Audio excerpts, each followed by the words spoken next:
You're listening to Key West Beer Tales, the sum of all beers, brought to you by the Cork and Stogie, 1218 Duval Street, Key West, Florida.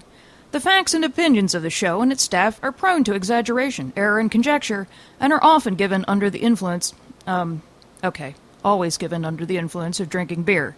After all, this is a beer show.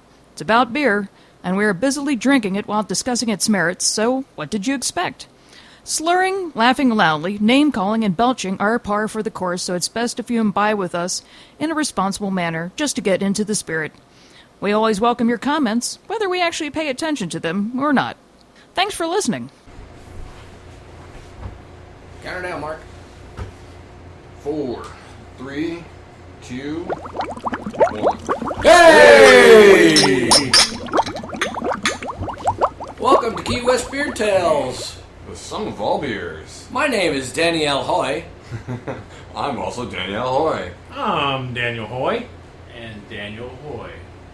Actually, Danielle Hoy is not here tonight. She's away. She said, "The hell with you beer-drinking bubbleheads. I'm off to Baltimore." So she'll be back on her next show, but she's away for this week. I'm Key West Chris. Cowboy Mark. Dave Sr. Chris Robinson. Our guest today is Christopher Robinson. Christopher Robinson is our guest. Welcome, Chris. Thank you.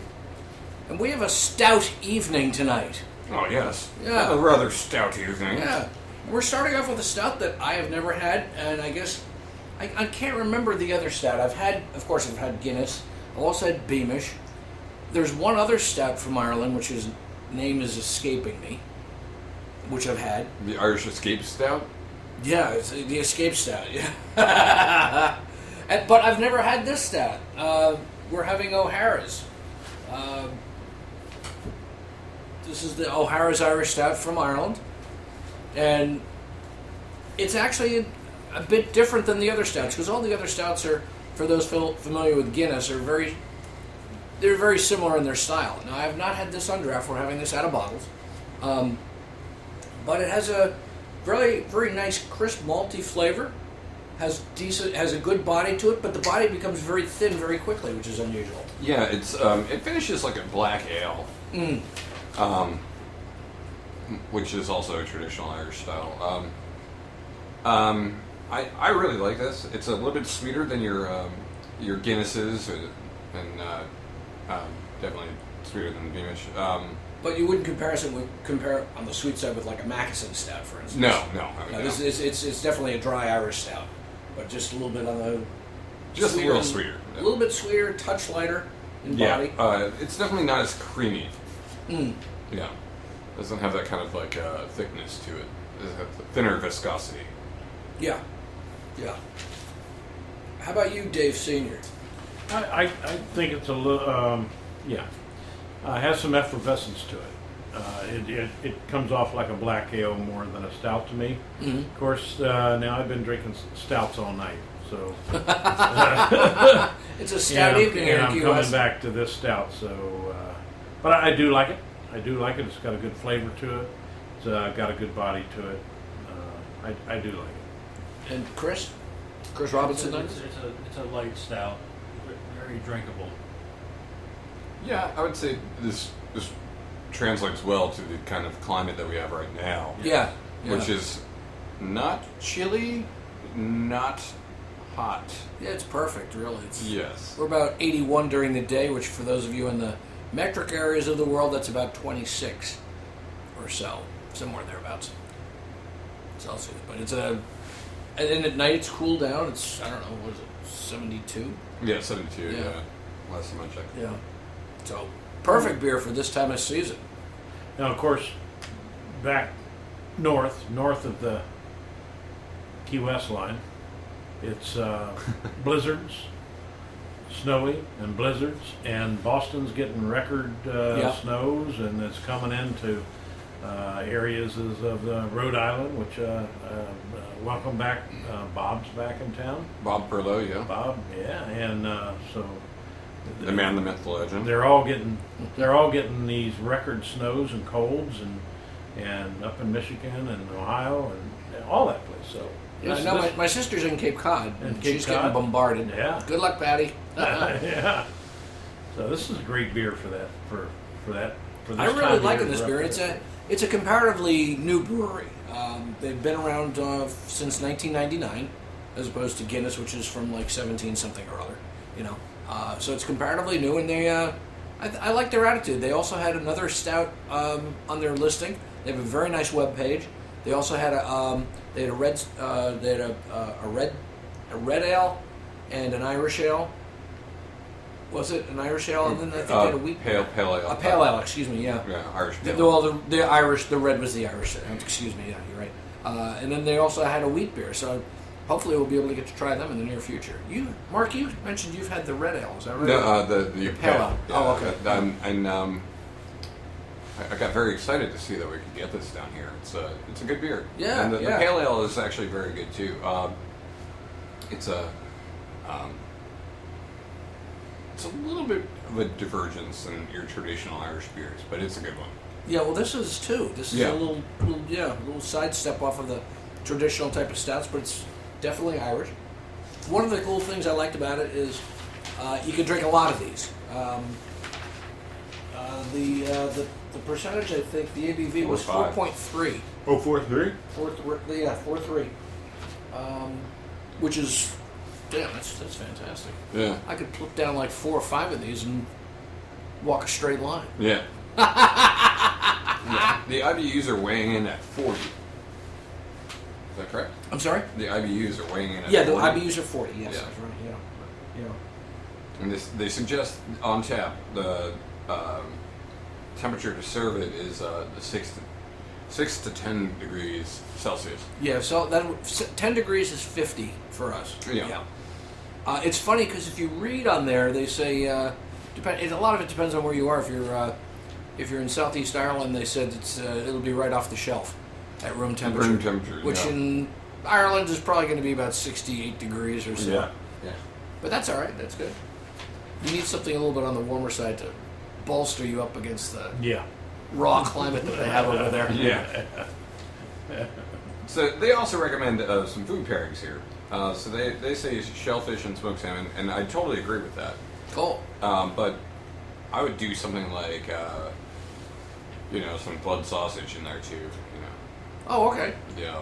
Maybe like I don't know, like, what type of sausages do they have in Ireland up there? I'm getting English sausages. Well, bangers. blood sausage.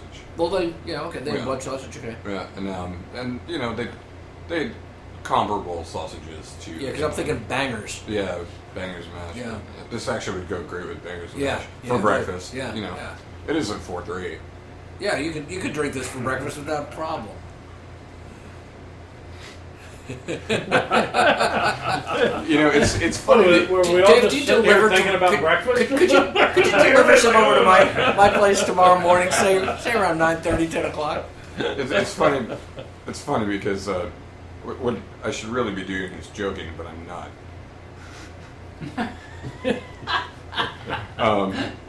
I would genuinely have this with breakfast. Are you serious? Let's start my day with this. Yeah. Have some bangers and potatoes. Yeah, bangers and mash. Yeah. Yeah. Or do some oatmeal. Yeah. Oatmeal. This would go great with oatmeal. Yeah, Yeah. a little brown sugar in there. Yeah. You could even use this instead of the milk for the oatmeal. Yeah, It would work. it would. It would. I just pulled that one out of my ear. But it would work. That would be great. I've got oatmeal at my house. Dave, you got the beer. Can you bring it over tomorrow about 9:30 a.m., 10 o'clock? I'll be there. Yeah. With bells on. We've got bells later on. Yeah. That's a joke. Yeah. We do. We've got bells later on. Now, Dave, you were telling me, and this is a British Isles stout. You were telling me that somebody told you a story which you didn't know was true or not. Yeah. But it's this is the only beer that we're going to have from British Isles, so Yeah.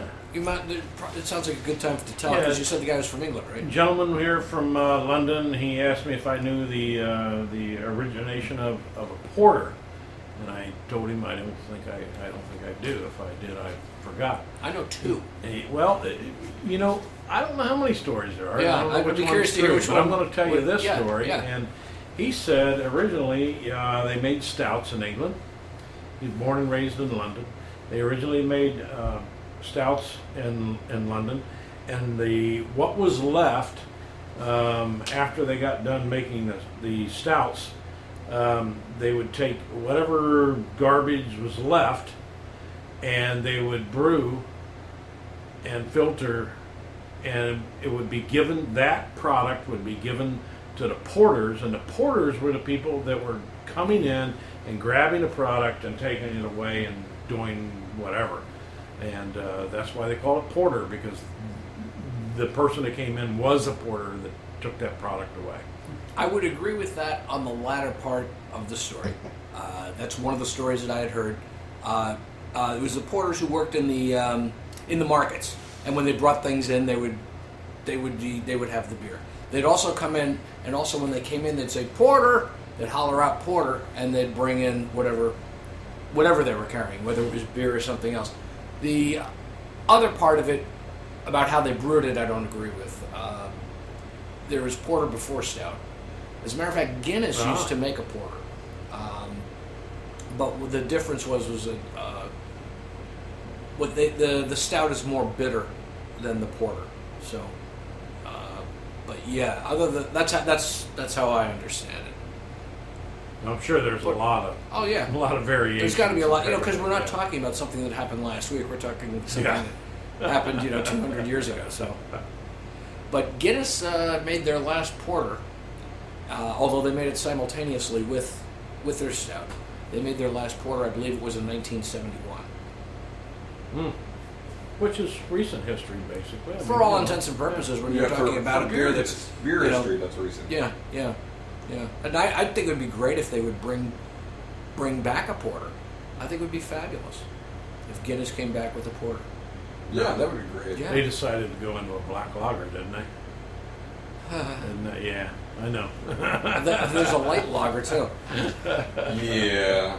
Let's not talk about that. It's kind of like sacrilege, even if it's a good. I talked to Tiffany Green, who was one time one of our guests here, and she was telling me, "Oh, I've had this Guinness lager and it's great." And I said, "How could you?